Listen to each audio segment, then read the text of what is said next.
அமலாக்கத்துறையை வச்சு ரைடு பண்ணி எல்லாத்தையும் உள்ளே தடியாச்சு. பாதி பேர்த்த உள்ளே தடியாச்சு. மீதி பேர்த்த வருமான வரித்துறை. காங்கிரஸ் பெரிய தலைவலியாக இருக்குது.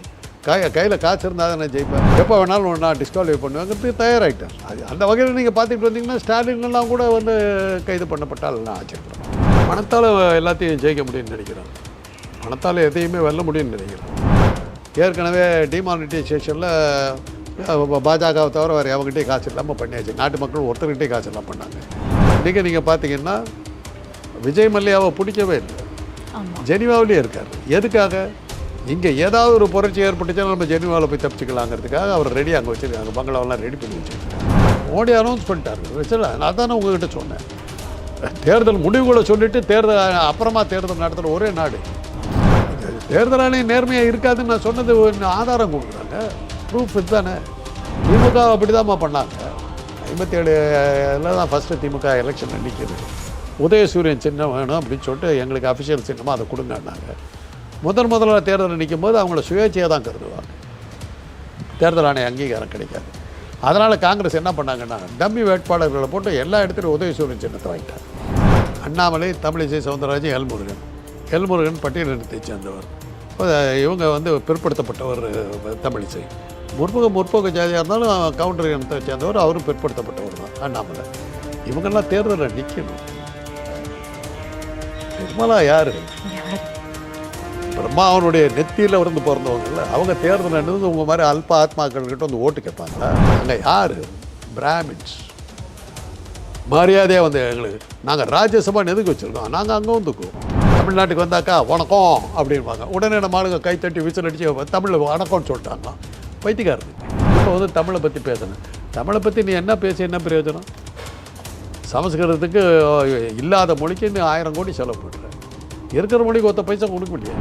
சொந்த தாய்மொழியை தூக்கி தேர்வு அடிச்சு விட்டு பதவிக்காக ஹிந்தி பேசுகிற ஆள் நீ வந்து தமிழ் கற்றுக்க போறியா? உன் தாய்மொழி மேலேயும் உனக்கு பற்று இல்லாத ஆள் நீ தமிழை வளர்க்க போகிறேன்னா எவன் நம்புவோம்? இது அவுட்கம் தான். இப்போ ஒரு அவமானகரமான தோல்வி அதிமுகவுக்கு வந்தது காரணம் இந்த இட ஒதுக்கீடு தான். அவங்களுடைய இடத்துல தானே தோத்துச்சுக்கா. பாஜக பார்த்தீங்கன்னா தேர்தலில் நிறையா நடிகர்களுக்கு சீட் கொடுத்துருக்காங்க. பட் நடிகை குஷ்புக்கு வந்து சீட் கொடுக்கல.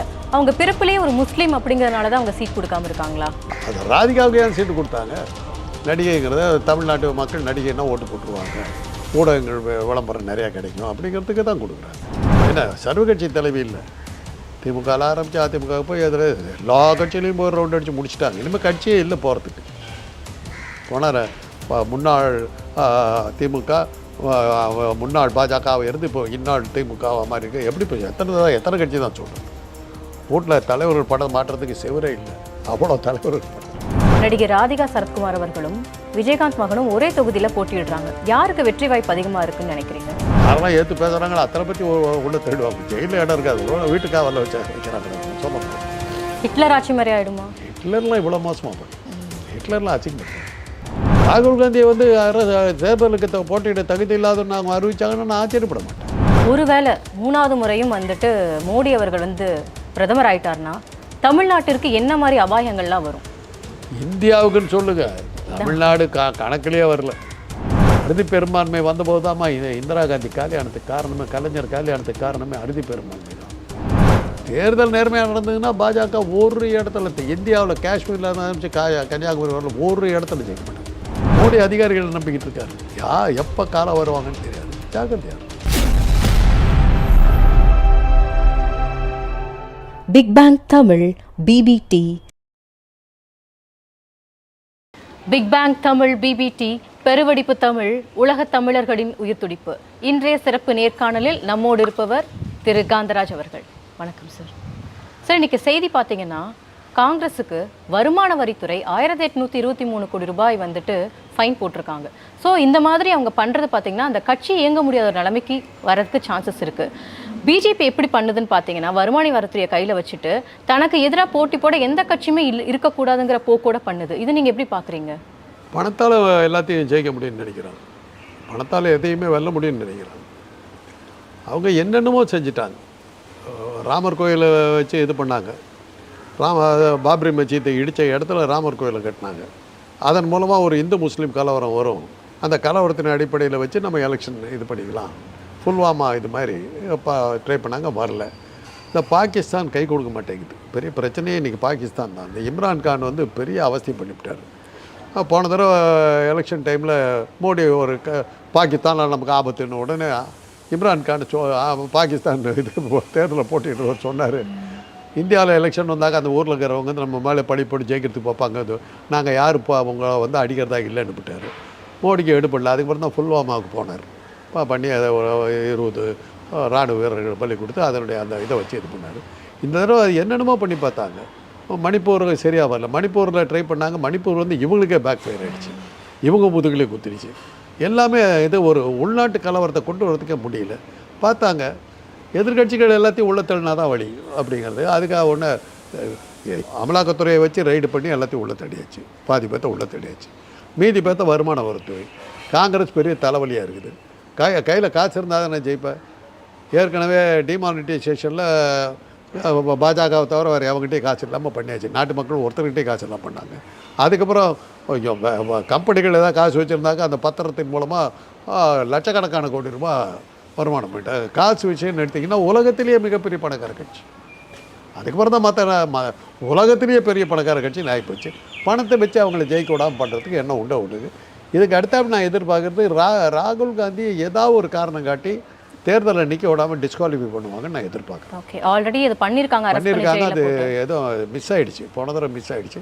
இந்த தடவை அது ஏன்னா தேர்தல் ஆணையராக புதுசாக பதவி ஏற்றுக்கிட்டு ஒரு உடனடியாக அவர் கொடுத்ததை வந்து ராகுல் காந்தி நாவை அடக்கி பேச வேண்டும், பழக வேண்டும் அப்படின்னு ராகுல் காந்தி மாத்திரம் சொன்னார். அதாவது எப்போ வேணாலும் நான் டிஸ்குவாலிஃபை பண்ணுவேங்கிறதுக்கு தயாராகிட்டார். அந்த வகையில் நீங்கள் பார்த்துக்கிட்டு வந்தீங்கன்னா ஸ்டாலின்லாம் கூட வந்து கைது பண்ணப்பட்டால் நான் ஆச்சரியப்பட மாட்டேன். இல்லை, அதோட போக்கு எப்படி இருக்குன்னா, இந்திய நாட்டில் பிஜேபிங்கிற ஒரு கட்சி மட்டும்தான் இருக்கணும், மற்ற எந்த கட்சியும் இருக்கக்கூடாது, சர்வாதிகாரத்தையும் போயாச்சுமா. ஐக்கிய நாடுகள் சபை என்னைக்கு கேள்வி கேட்குறானோ, கேள்வி கேட்குறது யாரை கேட்பாங்கன்னா, ஜனநாயக நாடுகள் வந்து ஒரு சர்வாதிகாரத்தை நோக்கி போச்சுன்னா தான் கேள்வி கேட்பாங்க. இன்னைக்கு கேட்குறாங்க, சர்வாதிகாரத்தை நோக்கி போகுதுன்னு கேட்குறாங்க. நீங்கள் சொன்ன மாதிரி அரவிந்த் கெஜ்ரிவால் கைதை எதிர்த்து அமெரிக்கா, ஜெர்மனி அண்ட் ஐநா கண்டனம் தெரிவிச்சிருக்கிறாங்க. இதை நீங்கள் எப்படி பார்க்குறீங்க? இதே தான் ஆச்சு இந்திரா காந்திக்கு. ஜார்ஜ் பெர்னாண்டஸுங்கிற ஒரு சோஷலிஸ்ட் தலைவரை கைது பண்ணி சித்திரவதை பண்ணாங்க. தலைகீழாக கட்டியெல்லாம் இது பண்ணாங்க. அரசியல் கைதி அந்த மாதிரி இப்போ இது பண்ணதே கிடையாது, யாருமே கிடையாது. தலைகீழாவெல்லாம் கட்டி தவங்கிட்டாங்க. George Fernandes international dock labour யூனியனுடைய சேர்மன். அதாவது உலகம் முழுவதிலும் இருக்கிற துறைமுக தொழிலாளர் சங்கத்தினுடைய தலைவர். உலகத்தில் இருக்கிற அத்தனை துறைமுக தொழிலாளரும் இந்திய கப்பல்களும் உள்ள அனுமதிக்கூடாதுன்ட்டாங்க. ஒரு ஹார்பர்லேயும் கப்பல் போக முடியல. கப்பல் போக்குவரத்து நின்றுச்சுன்னா இந்திய பொருளாதாரம் அப்படியே அதெல்லாம் பாதாளத்துக்கு கொடுத்தது. யாரெல்லாம் இந்திரா காந்திக்கு சப்போர்ட் பண்ணி ஃபைனான்ஸ் சொல்லி இந்த மாதிரி பத்திரமெல்லாம் கொடுத்து அவங்கள காப்பாற்றிக்கிட்டு இருந்தாங்க. அவங்க ஏன் மடியிலே கையை வச்சுட்டு நான் உனக்கு எங்கிறது முதல்ல நம்ம கப்பல் உள்ளே போகிறதுக்கு வழி வைப்பார். அது ஒரே வழின்னு வந்து ஃபெர்னாண்டஸ் வழி ரிலீஸ் பண்ணுறது தான், எமர்ஜென்சி எடுக்கிறதாங்க. வேறு வழி இல்லாமல் எடுத்துச்சு, காலியாச்சு. ஏறத்தாழ இன்றைக்கி அந்த நிலைமைக்கு போயிட்டுருக்குது மோடி அண்ட் கோ. அமித்ஷா, மோகன் பகவத், அமித்ஷா, மோடி அண்ட் கோ இன்றைக்கி அந்த நிலைமைக்கு போயிட்டுருக்குறாங்க. உலக நாடுகளுடைய அழுத்தத்தை மீறிக்கிட்டு இவங்களால் இருக்க முடியாது. ஏன்னா இன்றைக்கி நீங்கள் பார்த்தீங்கன்னா விஜய் மல்லையாவை பிடிக்கவே இல்லை, ஜெனிவாவிலே இருக்கார். எதுக்காக? இங்கே ஏதாவது ஒரு புரட்சி ஏற்பட்டுச்சுன்னா நம்ம ஜெனிவாவில் போய் தப்பிச்சுக்கலாங்கிறதுக்காக அவர் ரெடி அங்கே வச்சுருக்காங்க. பங்களாவெல்லாம் ரெடி பண்ணி வச்சுக்கிட்டு இருக்காங்க. ஏதாவது ஒரு ஆபத்துனா ஓடுறதுக்கு தயாராக வச்சுருக்காங்க. அதனால் உலக எதிர்ப்புகள்லாம் அவர் போய் ஜெனிவாவில் கூட போய் இருக்க முடியுங்கிறத பார்ப்போம். எந்த சர்வாதிகாரியும் வாழ்ந்ததில்லை. இந்த சர்வாதிகாரிகள் எவ்வளோ தூரம் போகிறாங்கன்னு பார்ப்போம். இல்லை, இந்திய நாட்டுடைய ஜனநாயகம் அழிக்கப்படுதுன்னு உலக நாடுகளுக்கு தெரிய வந்துருச்சு. இதுக்கப்புறம் என்ன நடக்கும்னு நினைக்கிறீங்க? பொருளாதார நெருக்கடி கொடுப்பாங்க. அப்படி தான் சவுத் ஆஃப்ரிக்காவுக்கு கொடுத்தாங்க. அவங்களுக்கு வெங்காயம், பச்சை மிளகாய் கிடைக்கிறது கூட கஷ்டப்பட ஆரம்பிச்சாங்க. அந்த அளவுக்கு அவசப்பட்டாங்க. மரியாதையை இறங்கி வந்துட்டாங்க. உலக நாடுகளுடைய எதிர்ப்பை வச்சுக்கிட்டு நீங்கள் எதுவும் பண்ண முடியாது, எதுவுமே பண்ண முடியாது. பார்க்க ஆரம்பிச்சிட்டாங்க 3 பெரிய நாடுகள், ஜெர்மன், அமெரிக்கா, ஃப்ரான்ஸ். சவுத் ஆஃப்ரிக்காவில் மோடியை வந்து வரவேற்க முடியாதுன்னு சொல்லி விட்டுட்டு போயிட்டாங்கல்ல. கிளார்க் கூட வந்து ரிசீவ் பண்ணி பிளேனை விட்டு இறங்க மாட்டேன்னு நின்றுக்கிட்டு இருந்த ஃபோட்டோவெல்லாம் போட்டு அசிங்கப்படுத்தினாங்க. தன்னை வரவேற்க யாரும் வரவில்லை என்று பிளேனிலேயே அந்த கதவை திறந்து வச்சுருப்பாங்க, அங்கேயே நின்றுக்கிட்டு இருப்பார். அது ஃபோட்டோ பார்த்தீங்களா நீங்கள்? பாவமாக இருக்கும். ரிசீவ் பண்ணுறதுக்கு ஒருத்தர் வரல. அந்த மாதிரி உலக நாடுகள் முழுவதிலையும் எதிர்ப்பை சம்பாரிச்சிக்கிட்டு வர்றாரு. நீங்கள் இங்கே இருக்கிற ஊடகங்களும் இந்த சில அதிகாரிகளை வச்சுக்கிட்டு தான் அவர் ஓட்டிக்கிட்டு இருக்காரு. அந்த அதிகாரிகளை எத்தனை நாள் காப்பாற்றிடுவாங்க? அதிகாரி தன்னை காப்பாற்ற வருதுன்னா உடனே உங்களை காட்டி கொடுக்குறதுல தயங்கவே மாட்டோம். நம்ம சர்க்காரிய கமிஷனில் வந்து பார்த்துருக்கோம். அதிகாரிகள் தான் கலைஞருக்கு எகேன்ஸ்டாக சாட்சியெல்லாம் சொன்னாங்க. இன்றைக்கும் நான் நிரூபிக்கப்பட முடியாது போச்சு. வேறு அதிகாரிகளை வந்து தன்னை காப்பாற்றிக்க தான் பார்ப்பாங்களே ஒழிய உங்களை காப்பாற்ற முயற்சியை எடுக்க மாட்டாங்க. அதை ஞாபகம் வச்சுக்கிட்டாக்க மோடிக்கு என்னென்ன பண்ணுங்கிறது தெரியும். ஆனால் இன்றைக்கி அவர் வேறு வழி இல்லை.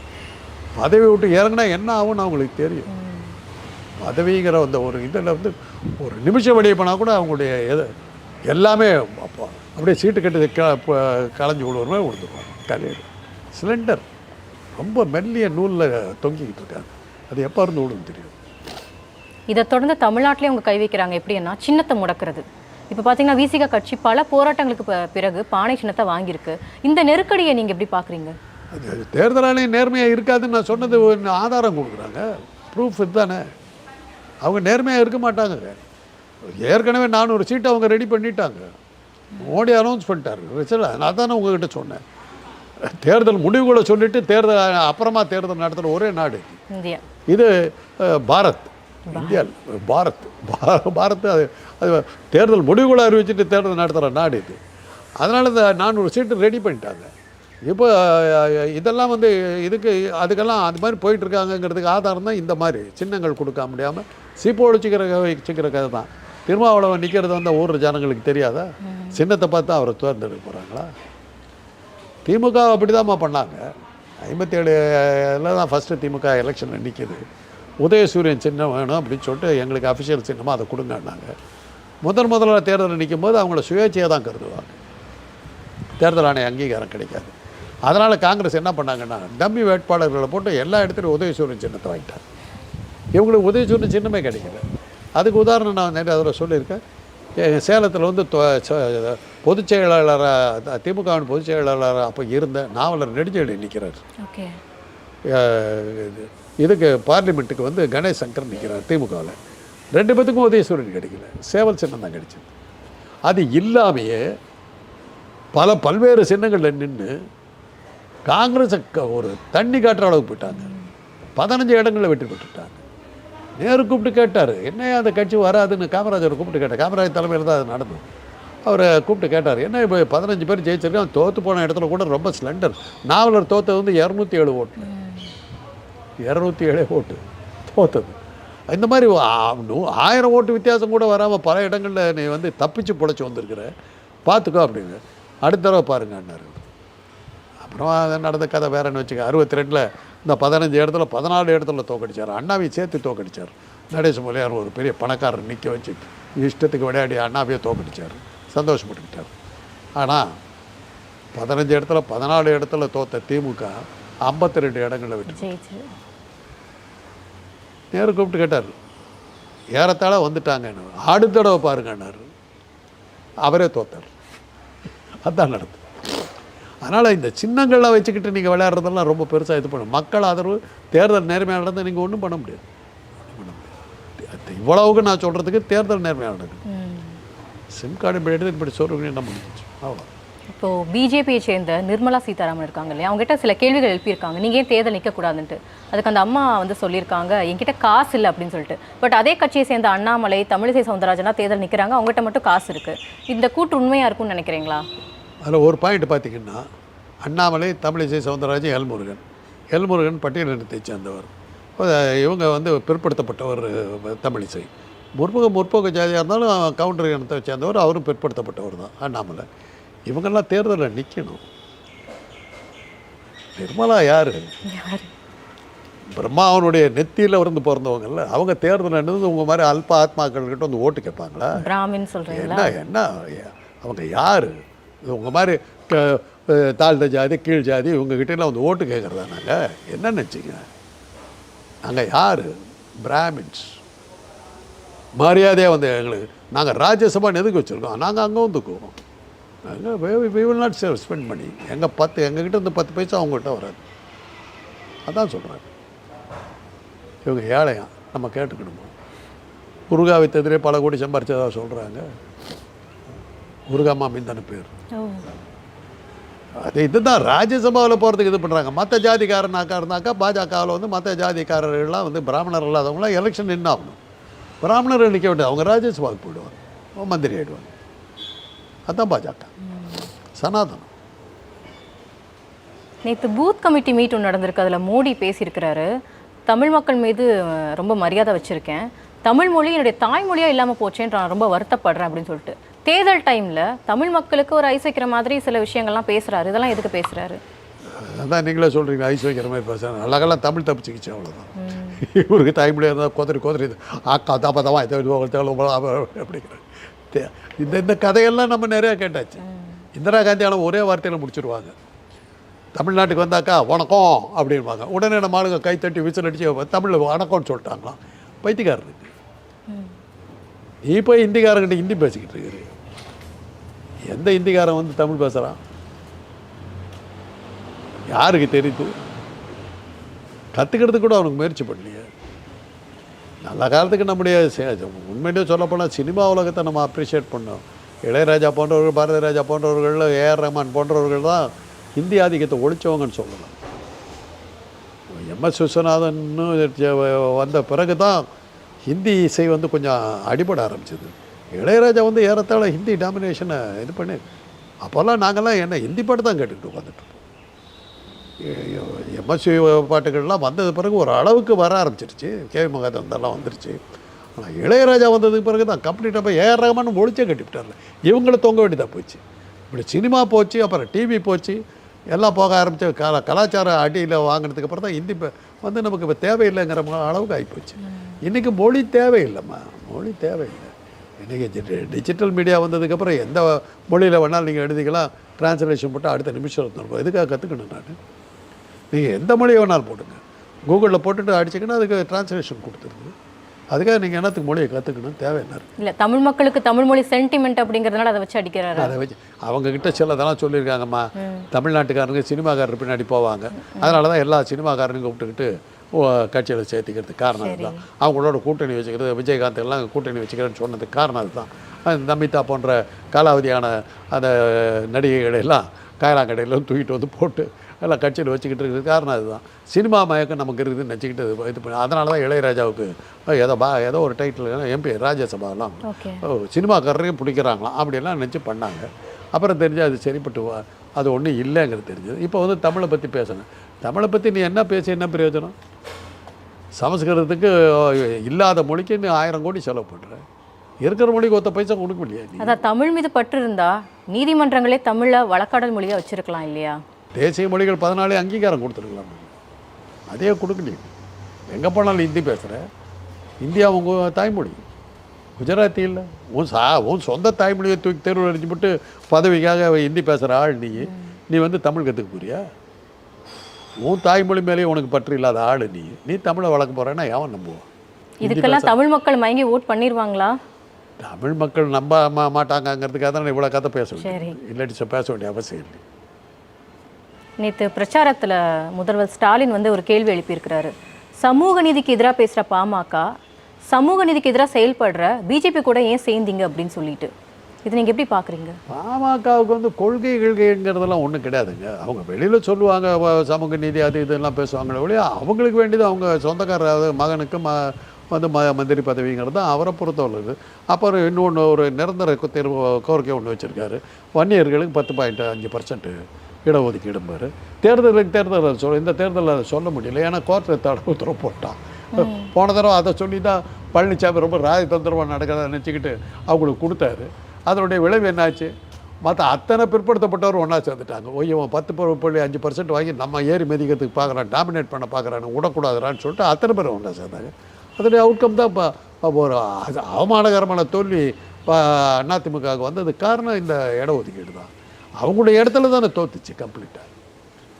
இன்னும் அவங்களுக்கு வந்து இடஒதுக்கீடு அது இதெல்லாம் கிடையாது. மகனுக்கு மந்திரி பதவி தான் குடும்பத்துக்கு இது அதுக்காக தான் அவர் கட்சி நடத்துகிறார். இப்போ வந்து வேட்புமனுவெல்லாம் முடிஞ்சு போச்சுங்கிறதுனால இனிமேல் மாற மாட்டார், சான்ஸ் இல்லை.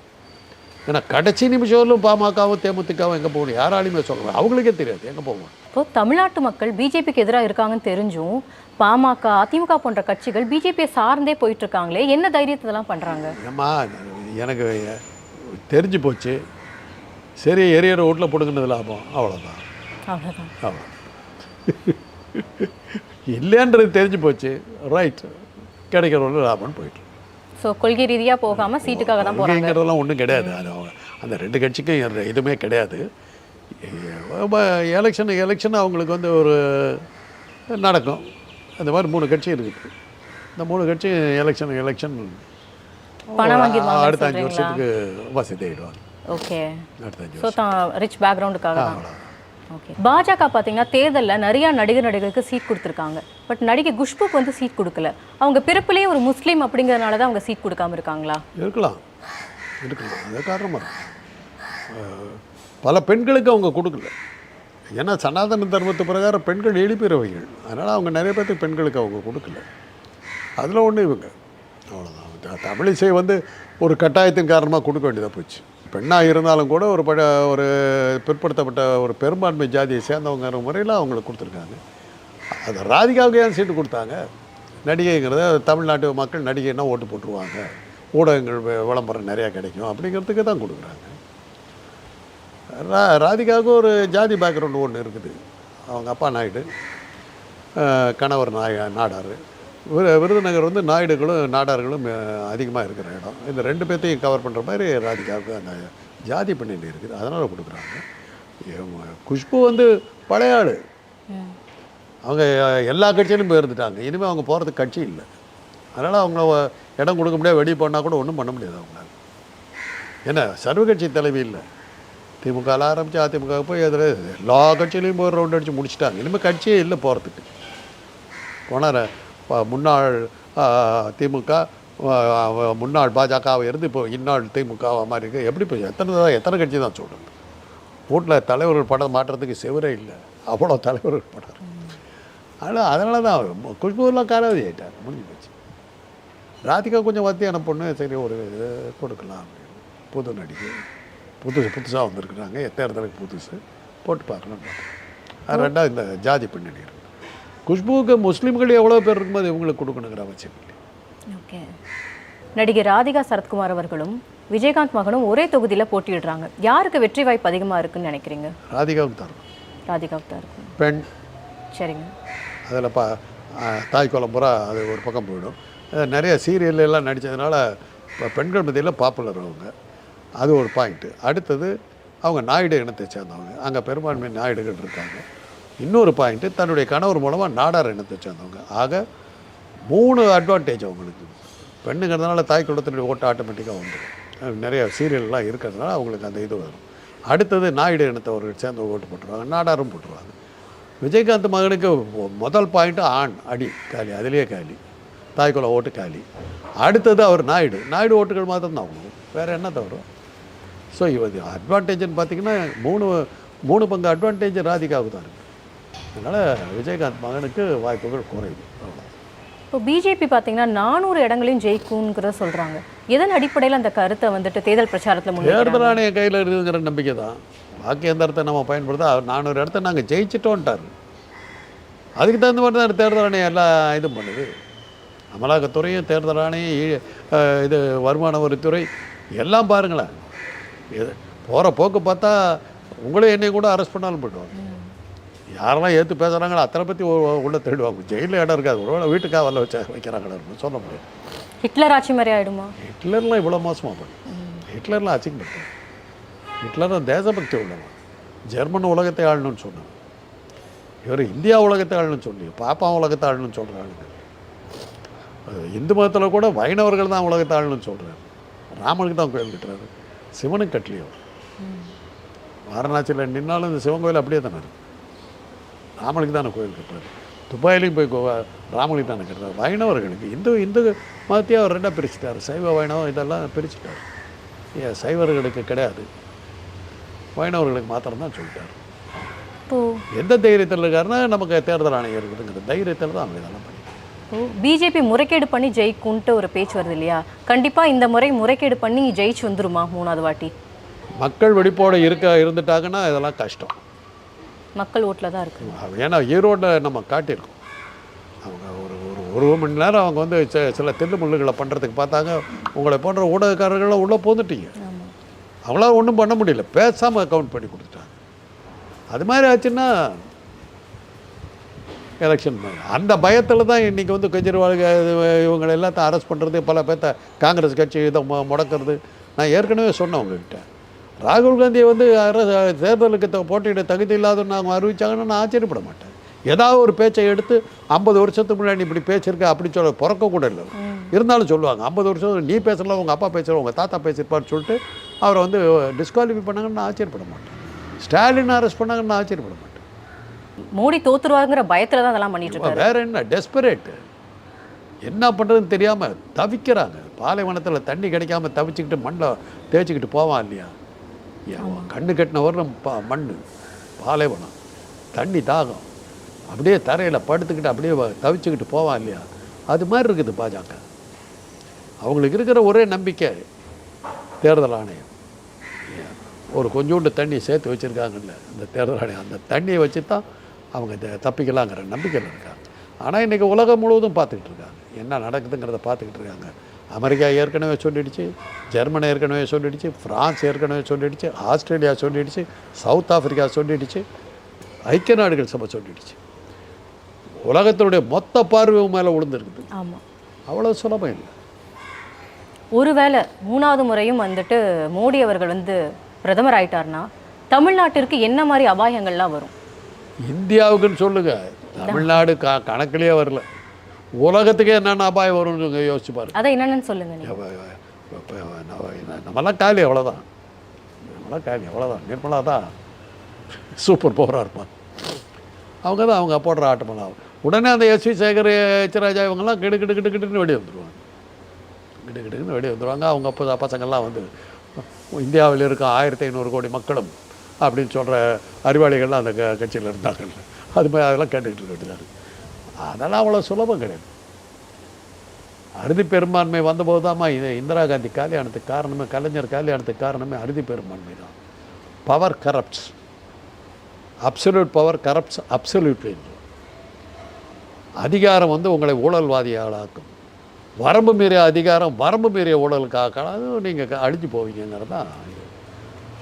234 இடத்துல 183 இடங்களில் கலைஞர் ஜெயிச்சார் 71ஆம் வருஷத்து எலெக்ஷனில். கட்சியை 2ஆக உடஞ்சி எம்ஜிஆருங்கிற ஒரு ஆள் வந்தார். 183 பேர் 5 பேர்த்த தாங்க எம்ஜிஆரால் கட்சி விட்டு வெளியே கொண்டு போக முடிஞ்சுது. மற்ற எல்லாம் கலைஞரோடு நின்னாங்க. அடுத்த எலெக்ஷனில் கலைஞர் இல்லையே. அதனால் அதே மாதிரி தான் இப்போ வந்து பழனிசாமி பின்னாடி அத்தனை பேர் போயிருக்கிறாங்க. தேர்தல் என்னாச்சு?